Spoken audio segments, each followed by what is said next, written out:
Ulo, lamang loob at mga buto na lang ang nadatnan ng isang magsasaka sa Barangay Canyogan, Abajo Sur sa bayan ng Santo Tomas, Isabela.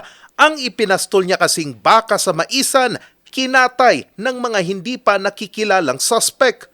Noong January 30, ay pinastol po niya yung kanyang baka doon po sa may cornfield. At nung binalikan po niya, nung kinamagahan ng January 31, na-discover po niya na yung kanya pong alagang baka ay pinatay po. Sa investigasyon ng PNP, lulan ng motorsiklo ang mga suspect at posibleng gabi isinagawa ang krimen. Yung part po doon sa Buhanginan, kasi gilid nga po ito ng Cagayan River, meron pong nakita na bakas ng gulong ng isang ng motorcycle po. Dahil inocular din po natin yung kung saan po yung place of incident, ay Buhanginan po yun, sir.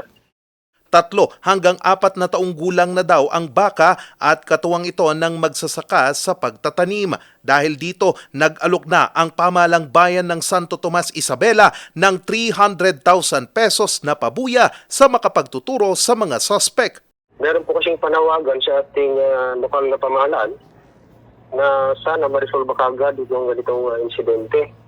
Nagpapatuloy pa rin ang investigasyon ng mga pulis sa insidente. Charles Nicolimon, RNG News.